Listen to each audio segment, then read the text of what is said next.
How do you truly know that the Holy Spirit has entered you? Is it a feeling, a vision, a miracle? Or could it be something deeper, quieter, and far more powerful than we often imagine? I believe many of us, myself included, have wrestled with this very question in the hidden places of our hearts. When the noise dies down, when the church service ends, when you're alone in your room, have you ever whispered, "Lord, is your Spirit really in me?" If so, you're not alone, and you're not faithless for asking. See, the Holy Spirit doesn't always arrive with fire and shaking ground. Sometimes he comes like a still wind that changes the landscape over time. Sometimes he enters with a whisper that silences the chaos within. The evidence. It's not always outward signs like speaking in tongues or prophetic dreams. It's the inward shift, the slow but unstoppable transformation where your heart begins to ache for the things of God, where peace invades your storms, where love replaces bitterness, where truth anchors your soul more than opinions ever could. And if you've ever thought, "I don't feel spiritual enough," let me speak life into you right now. If you belong to Jesus, his Spirit dwells in you. That's not a motivational line.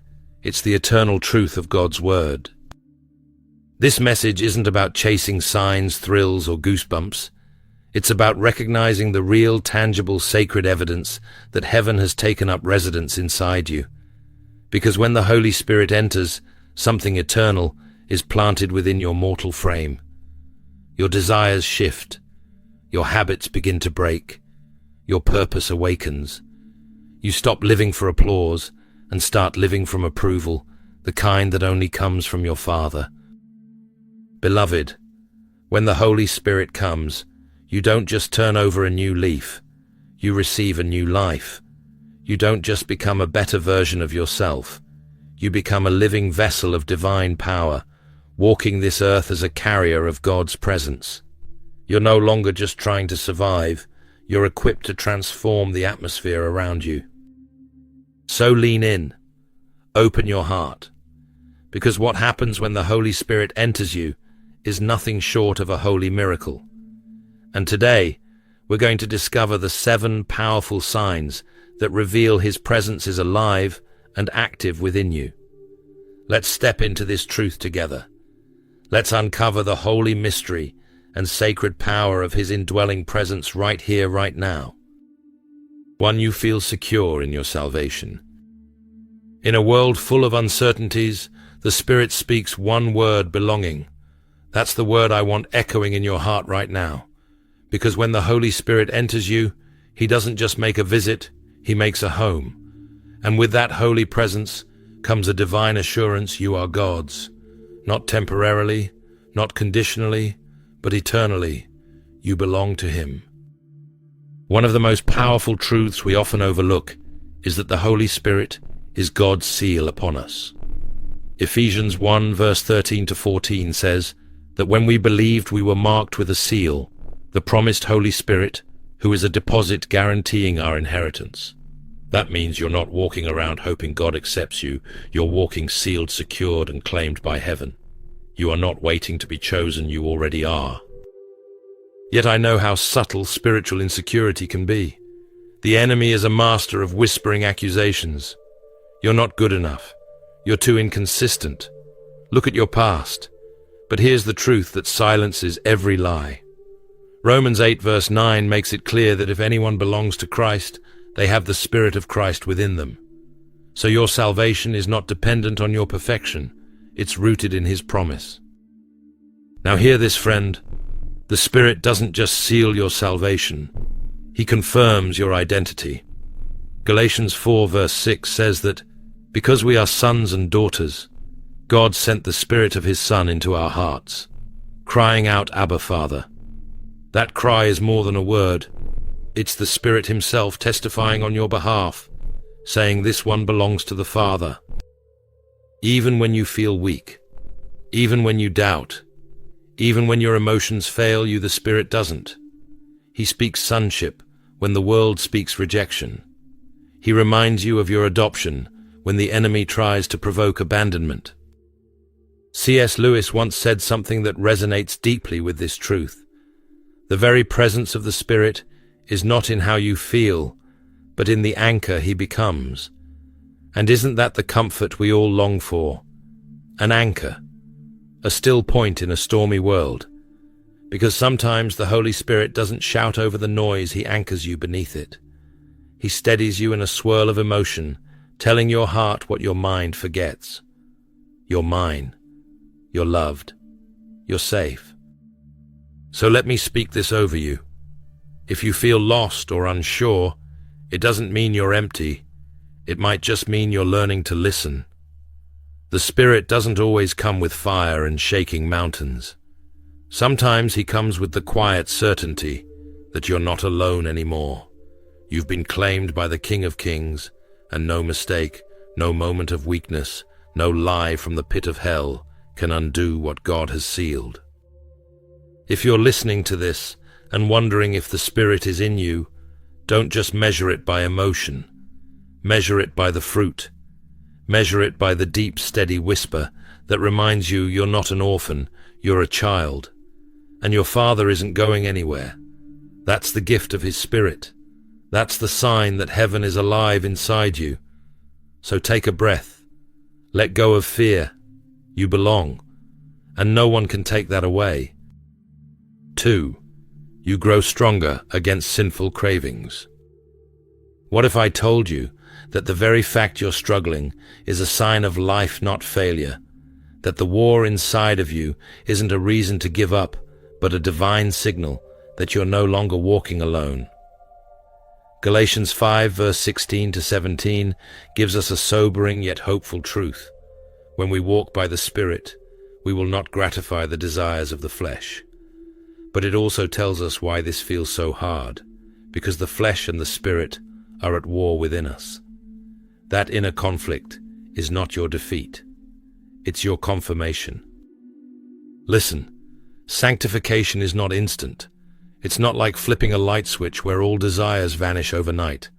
It's a process, a holy refining journey, where the Spirit doesn't just sweep away your cravings.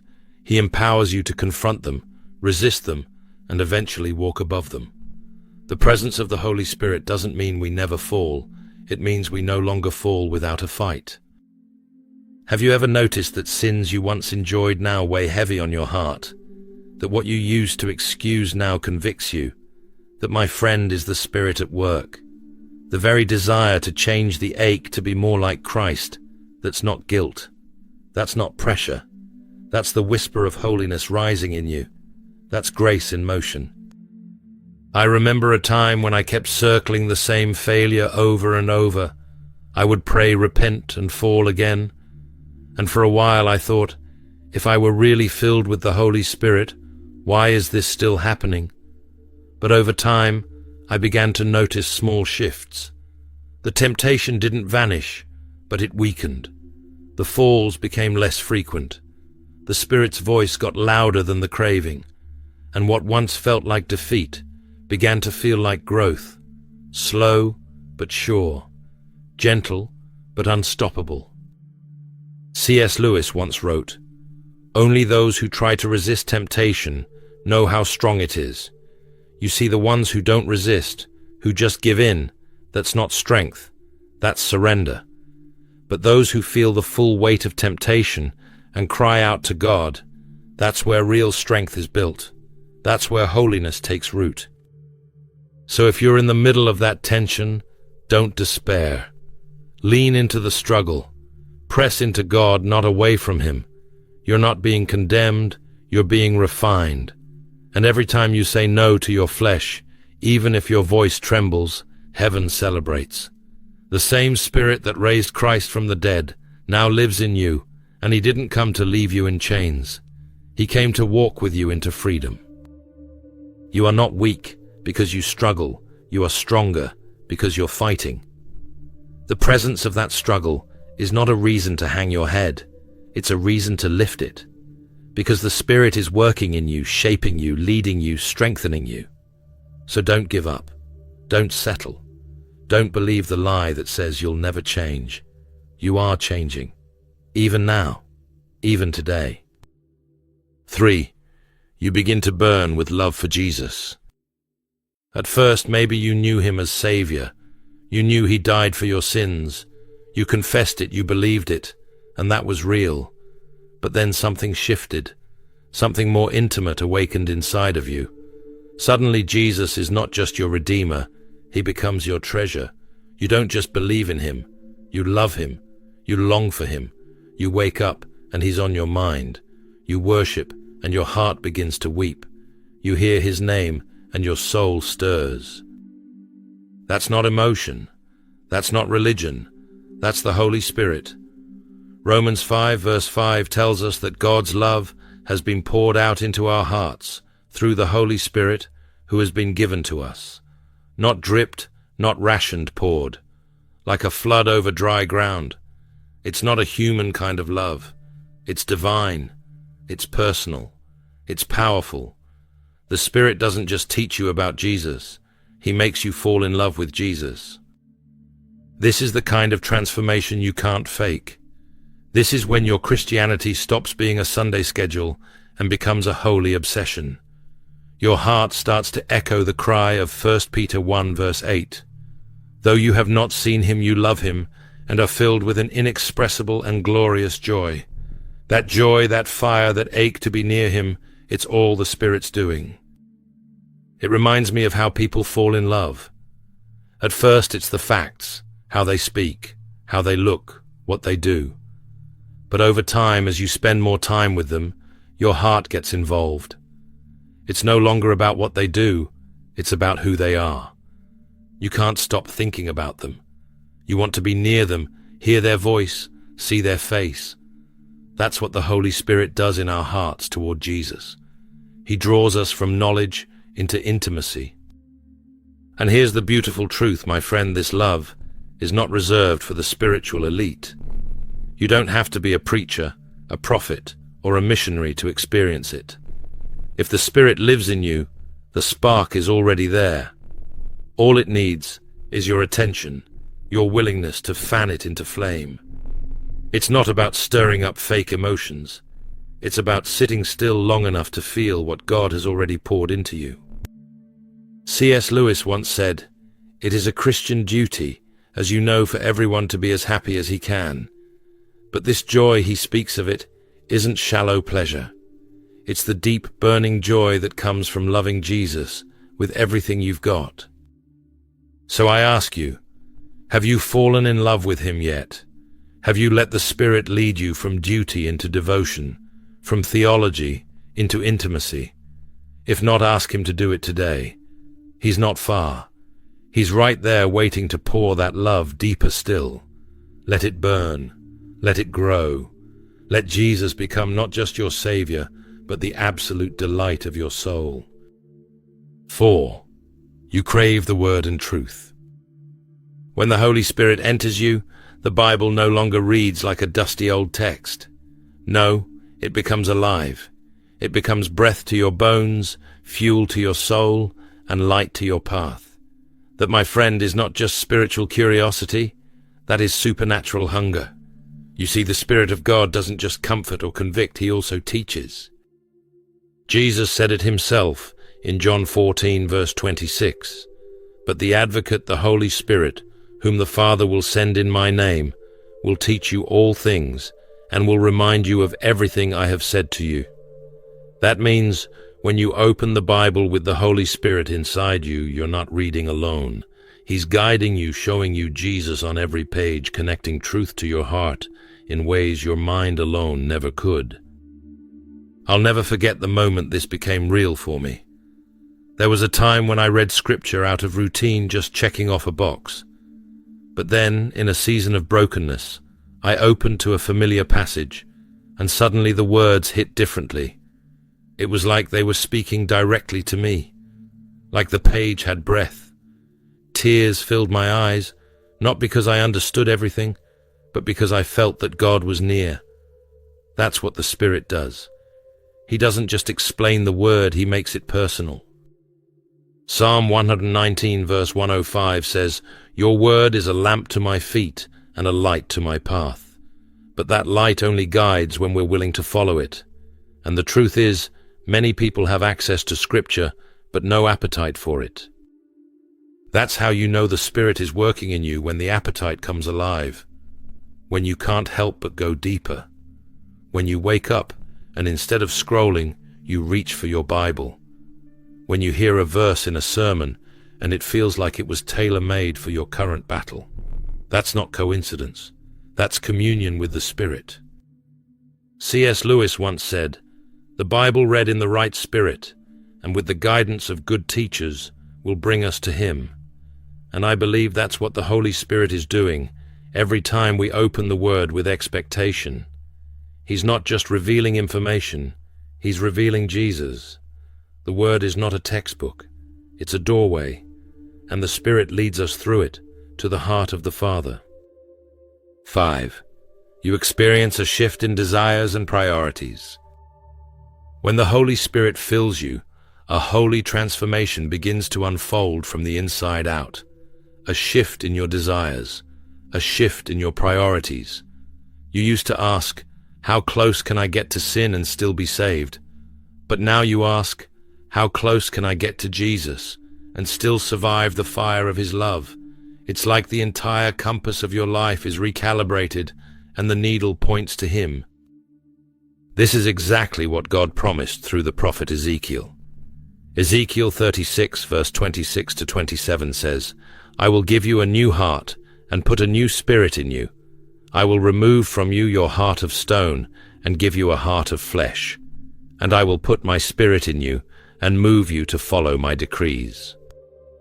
That's not self-help. That's divine transformation. That's God taking your hard, numb heart and replacing it with one that beats with love for Him. That's the Spirit moving you, not forcing you to walk in God's ways. And you begin to see this shift in everyday things. The shows you used to binge now feel heavy in your spirit. The conversations you used to enjoy now seem empty. The relationships that once defined your worth no longer satisfy. Even your ambitions, the way you think about success, money, time, it all begins to shift. Not because you became religious, but because the Spirit is real, and He's doing what He came to do, lead you closer to Jesus. C.S. Lewis captured this beautifully when he said, "Aim at heaven, and you will get earth thrown in. Aim at earth, and you will get neither." That's what the Holy Spirit helps us do. He lifts our eyes from the shallow things of the world and fixes them on what truly matters. As Colossians 3, verse 1 to 2 urges us, "Set your hearts on things above, where Christ is seated at the right hand of God.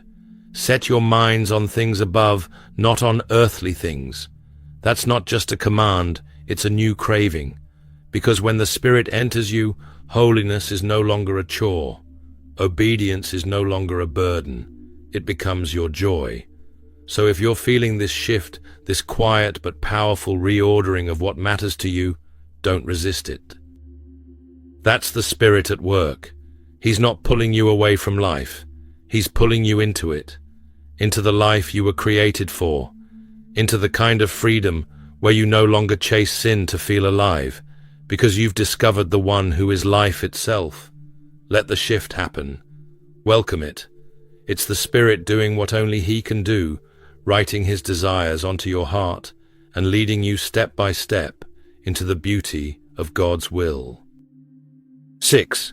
You develop a supernatural boldness and peace. And then something else begins to shift, something that can only be described as supernatural. It's not just the inward changes anymore. It's not only about your desires, your thoughts, your priorities being renewed. Now it begins to pour outward. Now you find yourself doing things you never thought you could, saying things you were once too afraid to say, standing firm in places where you used to crumble. That's how you know the Holy Spirit isn't just comforting you, He's empowering you. Jesus promised it, didn't He? In Acts 1 verse 8 He said, "But you will receive power when the Holy Spirit comes on you, and you will be my witnesses." That power isn't just about performing miracles or preaching from pulpits. No, It's about standing for Christ in a world that constantly tells you to sit down and be silent. It's about walking into rooms filled with fear and bringing peace. It's about witnessing with your life even before you open your mouth. You see, when the Holy Spirit enters you, boldness rises, not arrogance but holy confidence. You begin to carry courage that doesn't come from personality but from presence. That's what I want you to hear today. True boldness isn't about being loud. It's about being lit up from within. It's not about striving to be brave. It's about surrendering to the Spirit who is brave inside of you. I've seen this with my own eyes, people who used to shrink in the shadows, suddenly standing up and testifying of God's goodness with fire in their bones. Quiet believers who, once filled with the Spirit, spoke with a boldness that silenced the room, not by volume, but by presence. That's not something you fake. That's not a natural personality trait. That's Acts 1 verse 8 in action. But here's the beautiful part. With that boldness comes peace. Not the peace the world gives, the temporary, shallow peace that depends on circumstances, but the peace Paul describes in Philippians 4 verse 6 to 7. Do not be anxious about anything, but in every situation by prayer and petition with thanksgiving, present your requests to God. And the peace of God, which transcends all understanding, will guard your hearts and minds in Christ Jesus. That kind of peace doesn't make sense to the world. It shows up in hospital rooms, in courtrooms, in broken places and burning seasons. And when it does, you know it's Him. You know it's not your strength. You know it's not your control. You know it's the Holy Spirit inside of you standing guard. C.S. Lewis once said, "Courage is not simply one of the virtues, but the form of every virtue at the testing point." The Holy Spirit doesn't just give you courage. He tests and proves every fruit of the Spirit under fire. Love under persecution, joy in sorrow, peace in pressure, boldness in the face of rejection. So if you've found yourself stepping into places you would have once avoided, if you've felt a holy strength rising in your voice and peace settling in your soul in the middle of your storm, that's not coincidence. That's confirmation. That's the Holy Spirit alive in you. 7. You become a channel of God's presence.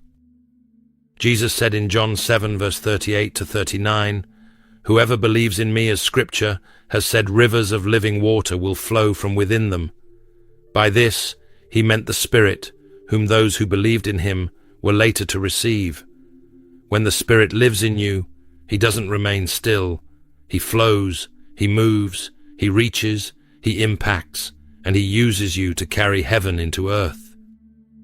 This is the part that humbles me most, that my simple life, my daily steps, my ordinary words could now be infused with the extraordinary presence of God, not because I'm perfect, not because I'm worthy, but because He chose to dwell in me.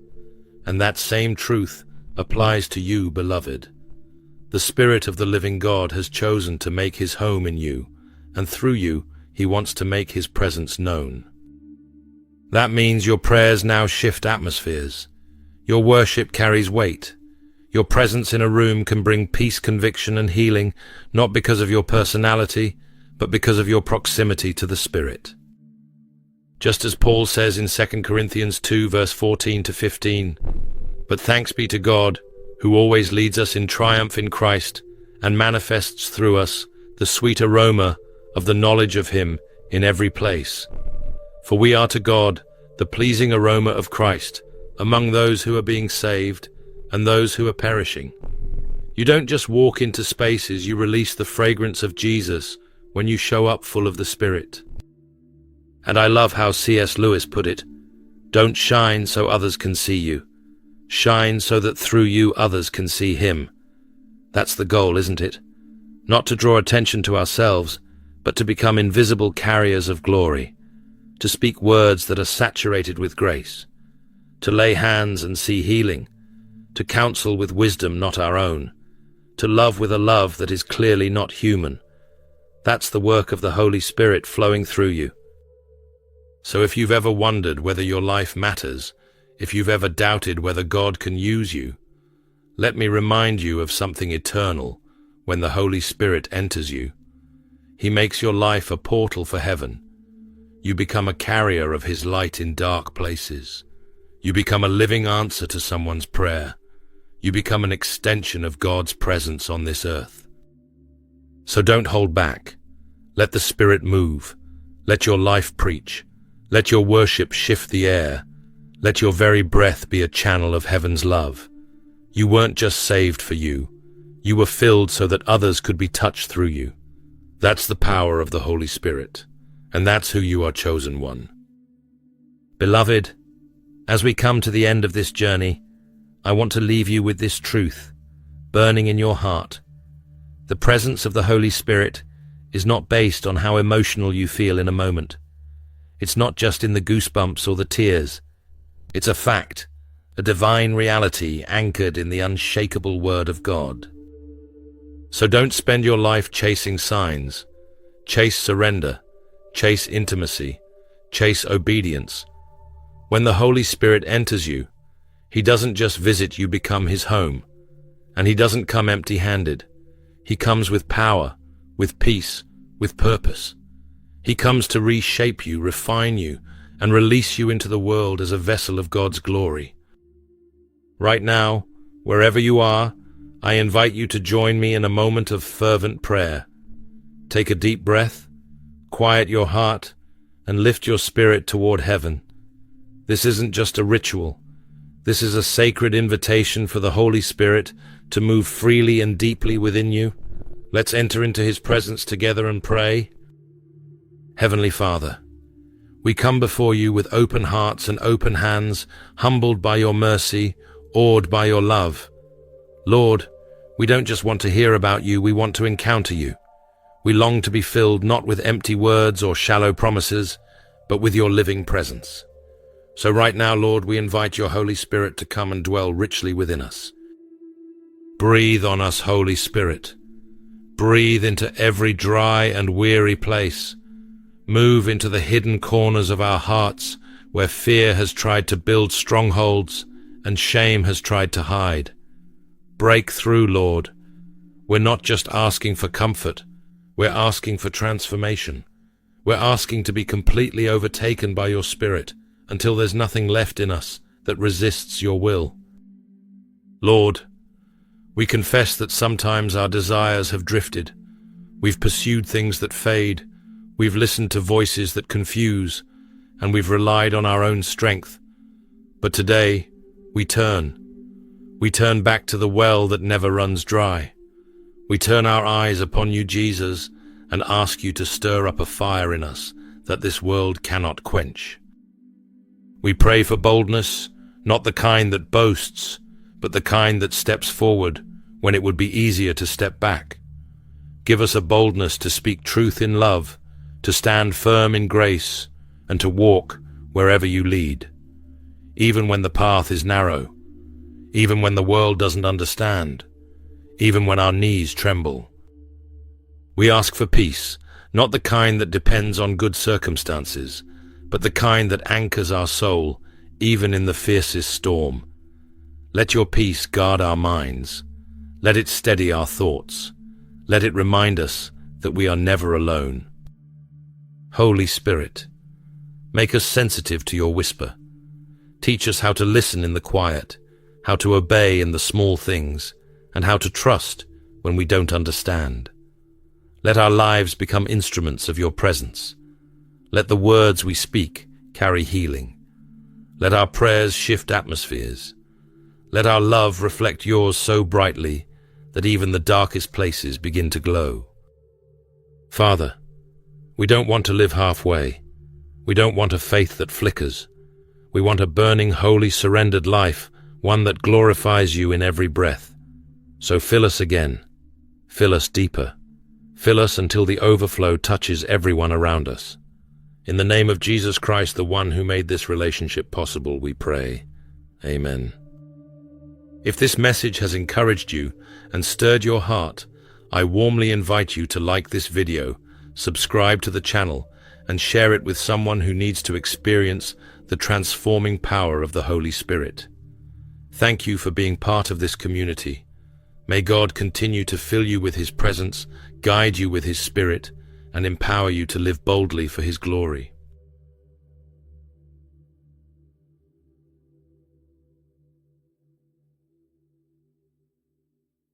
There's a weight to walking in this world, a spiritual weight. It's not just the battles we can see, but the battles we can feel. At times, someone enters your life, and though their smile looks sincere, something in your spirit is unsettled. You can't quite put your finger on it, but you know something is off. The laughter feels hollow. The energy they bring into your space feels heavy. Their words are smooth, but they don't speak life. The devil doesn't come dressed in a red cape and pointy horns. He comes as everything you've ever wished for. This quote by C.S. Lewis reminds us that spiritual deception often wears a disguise. It looks appealing, it sounds convincing, it may even feel comforting for a while. But deep down, the Spirit of God in you stirs, warning you to look deeper. In this video, we're diving into 7 signs a man in your life is a warlock. We'll discover how deception often hides in plain sight, and how the enemy uses people to distract, drain, and destroy. Let's expose these schemes, equip ourselves with truth, and learn to guard our lives from spiritual attack. Sign number 1, he carries a dark presence. Sometimes you don't need to see someone's actions to know something is wrong. Your spirit can sense it. One of the clearest signs of a warlock is the dark presence they carry. Whenever they're near, you feel it, a weight, an eerie discomfort that's hard to explain. It's as if this man walks with a dark cloud over him, and the atmosphere changes when he's around. That unsettling feeling you experience is a spiritual warning, and it's not to be ignored. Imagine allowing this man into your home. Though he may leave physically, the darkness he carries doesn't leave with him. The atmosphere shifts, and you notice strange things happening. Fear creeps in. You can't sleep at night. You're hearing strange sounds, or even seeing shadows out of the corner of your eye. You feel uneasy in your own sanctuary. These are not random occurrences, they are signs of spiritual residue left behind. As C.S. Lewis once said, people don't have ideas, ideas have people. The darkness that resides in some people is not merely human behavior, it's spiritual influence. This man may be carrying spirits tied to his lifestyle, his actions, or his covenants, and that darkness begins to affect the spaces he enters. Your home is meant to be your sanctuary, your place of peace. That's why it's so important to protect it. Allowing the wrong person into your space, especially someone carrying spiritual baggage, can bring chaos and fear into your life. Pray over your home regularly. Anoint your doors and windows with oil, declaring that your space belongs to God. If you've allowed someone into your life who left behind this spiritual heaviness, ask God to cleanse your home and break any ties or covenants that were formed unknowingly. Sign number 2, he mixes spiritual beliefs. One of the clearest signs of a warlock is spiritual confusion. These men often mix different beliefs, practices, and ideologies into a tangled web of deception. They may sound spiritual, even intellectual, but what they are doing is distorting truth for their own purposes. One minute they talk about the universe, the next they're quoting the Quran. Then it's zodiac signs, crystals, or even claiming that the woman is God. Their words are a dangerous mixture of half-truths and lies designed to confuse and manipulate. This is not about seeking truth, it's about seeking power. These men are not content to submit to God. Instead, they create their own religion, often blending different spiritual systems to give themselves authority. Why? Because they crave power and recognition. They want to be idolized. They create followings so others will worship them, feed their ego, and make them feel like they're in control. When you mix truth with falsehood, you don't dilute the falsehood, you pollute the truth. This quote from C.S. Lewis reminds us of the dangers of spiritual compromise. Mixing beliefs doesn't lead to enlightenment, it leads to deception. And deception is exactly what a warlock thrives on. One of the most alarming signs of this behavior is when these men start claiming divinity.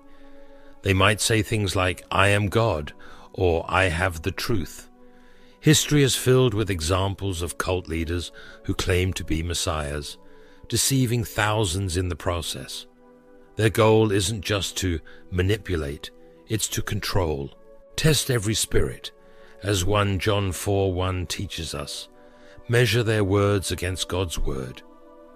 Pay attention to what they say and what they do. If they speak in confusion or contradiction to God's truth, walk away.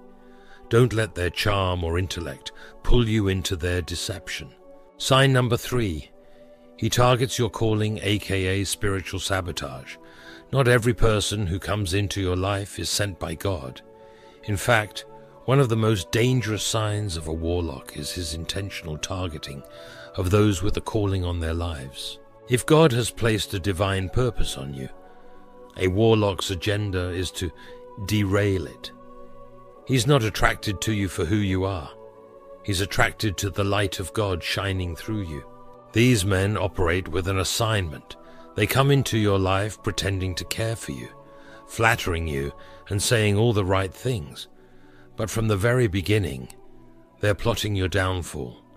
Their goal is to disrupt your peace, distract you from your purpose, and drain you spiritually. It may not happen overnight, but over time, you'll notice that things begin to fall apart. Your finances crumble. Your mental health spirals. Your spiritual life feels stagnant. You may look back and realize that everything started to go wrong the moment this man entered your life. That's not coincidence, it's spiritual sabotage. As C.S. Lewis said, "When someone shows you who they are, believe them the first time." Warlocks are skilled at wearing masks. They know how to appear supportive and loving, but their true nature will eventually surface. The question is, will you discern it before the damage is done? Be mindful of how they operate.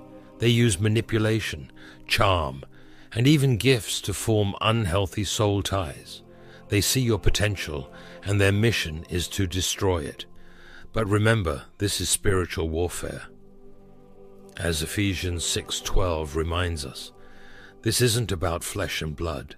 It's about the enemy's schemes working through people to bring destruction. Guard your calling fiercely. Pray for discernment in every relationship. If someone brings more chaos than peace, more distraction than encouragement, or more harm than good, take it as a sign. Break ties immediately, seek God's protection, and refocus on your purpose. Sign number 4. He operates in the spiritual realm without God. Not all spiritual activity comes from God. One of the clearest signs of a warlock is his involvement in forbidden spiritual practices. He operates in the spiritual realm, but without the authority of Christ.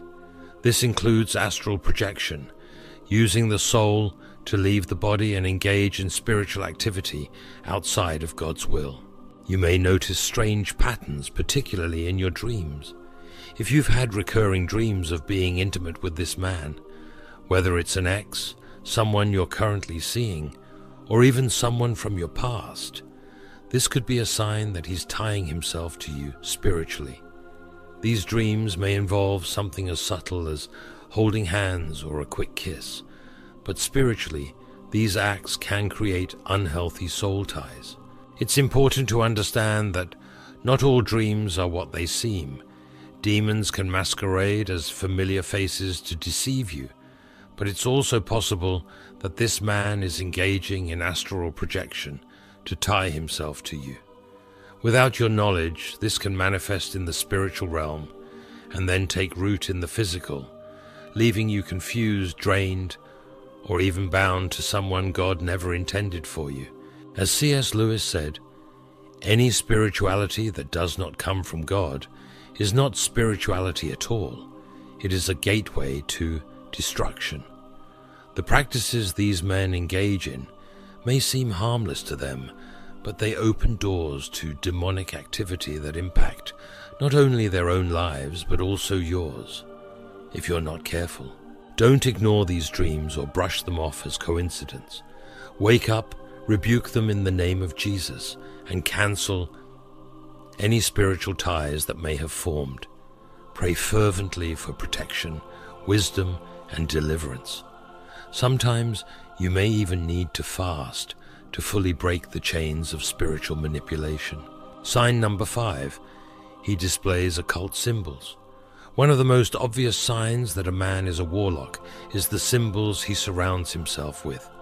These symbols often represent his spiritual affiliations and are a dead giveaway of what he's involved in. Pay close attention to his jewelry, tattoos, clothing, or even the decor in his home. Symbols reveal what a person stands for and what they're connected to. For instance, he might wear a ring with a specific emblem or design, or consistently wear clothing that displays unusual letters, numbers, or symbols.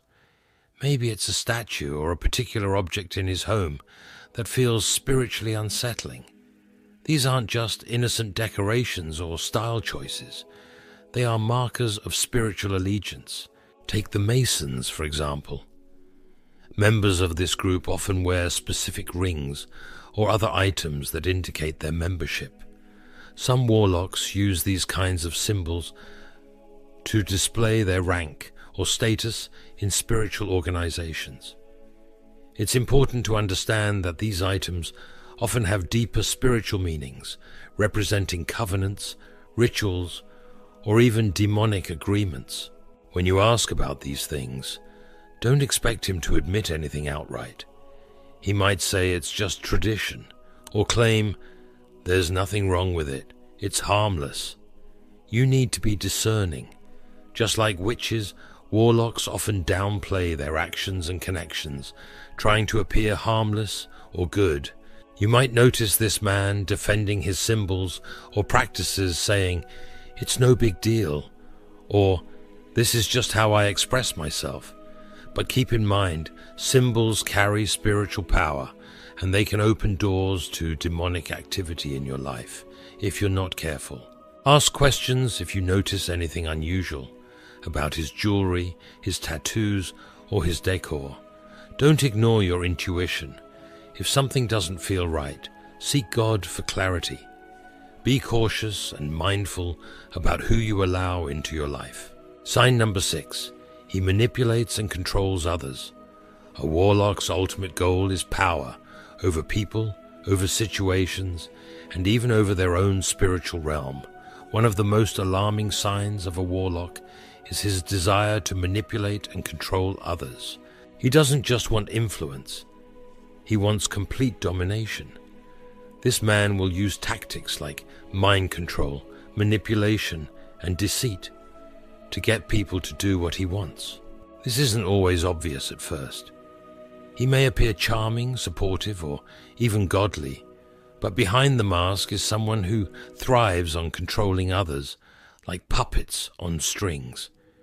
He plays the role of the puppet master, pulling the strings of his followers to make them act according to his will. You've probably seen this behavior among some so-called leaders or self-proclaimed prophets. They portray themselves as holy men, but they're really operating in deception. They'll quote scripture, wear fine suits, and put on a show of being spiritual, all while using manipulation and control to maintain power over their followers. They'll use some kind of hypnosis or trance over their congregation. Their followers are so blinded by the facade that they'll do anything, whether it's giving large sums of money, blindly following orders, or even defending the warlock at all costs. They see him as a godlike figure, not realizing they're being deceived. As the saying goes, the best way to control a person is to convince them they are not being controlled. This is exactly what warlocks do. They make their manipulation seem normal, even holy, so people don't realize they've been enslaved. Look beyond outward appearances, even if someone knows Scripture or claims to be a man of God. If their actions are marked by manipulation, deceit, or control, they are not operating in the Spirit of God. Sign number 7. He is part of spiritual organizations or brotherhoods. Another major sign of a warlock is his connection to secret organizations or brotherhoods that involve spiritual covenants. These groups often require oaths, rituals, and ceremonies that align with spiritual darkness. A warlock may openly admit his involvement in such organizations, but he will often downplay their true nature, calling them harmless or just a tradition. For example, some men are part of groups like Freemasonry, fraternities, or other secret societies. They'll justify their involvement by saying things like, "My father or grandfather was in it," or "It's just a brotherhood. We do good things for the community." But what they fail to realize or refuse to admit is that these organizations often require spiritual initiations, rituals, or even covenants with other gods. Some of these men perform specific rituals to move up in rank. They might pledge allegiance to false gods, make sacrifices, chant, or participate in other spiritual practices. These actions open spiritual doors that bring darkness into their lives and the lives of those around them. Even their clothing, symbols, or branded skin like fraternity marks or tattoos can indicate their allegiance to these groups. What's alarming is that some of these men don't even realize the spiritual weight of what they've signed up for. They might see it as a way to gain opportunities, connections, or protection. You can gain all of that, but you cannot escape the spiritual effects. If a man tells you he's part of such an organization and refuses to repent or walk away, consider it a major red flag. No matter how harmless he claims it to be, these groups often involve spiritual compromise. As we've uncovered these 7 signs of a warlock in your life, it's important to remember one key truth. God's light always overcomes darkness. While the enemy uses people to bring confusion, destruction, and manipulation, God gives us wisdom, discernment, and the power to stand firm in His truth. Whether it's a dark presence, spiritual confusion, manipulation, or covenants with darkness, these signs are warnings to guard your heart, your home, and your calling. But there's no need to fear. James 4:7 reminds us, "Submit yourselves then to God. Resist the devil, and he will flee from you." If you've identified any of these signs in your life, now is the time to act. Pray, fast, and ask God for deliverance. Break soul ties, close spiritual doors, and rely on the Holy Spirit to guide you. Protect your peace, your home, and your purpose. God has already equipped you with the authority to walk in freedom and victory. Let us pray for protection, dear Heavenly Father. We come before you with grateful hearts, thanking you for the wisdom and discernment you've given us today. Lord, we ask that you protect our hearts, our homes, and our relationships from any darkness or deception. If there are people in our lives who are not sent by you, reveal their true intentions and give us the strength to let them go. Break every chain, every soul tie, and every spiritual covenant that does not come from you. Father, we declare your light over every area of our lives. Fill our homes with your peace, cover us with your protection, and guide us by your Spirit. We submit ourselves to you, Lord, and resist the enemy. We trust in your power and your promises to guard us and keep us. In the mighty name of Jesus, we pray. Amen. Thank you so much for watching today's message. I pray this has been a blessing to you and that it helps you or someone you know to walk in discernment and spiritual freedom. Please share this message with someone who needs to hear it, whether it's a friend, family member, or someone struggling to recognize these signs in their own life. May God protect you, guide you, and bless you abundantly. Stay strong in your faith and remember, God's light always overcomes the darkness.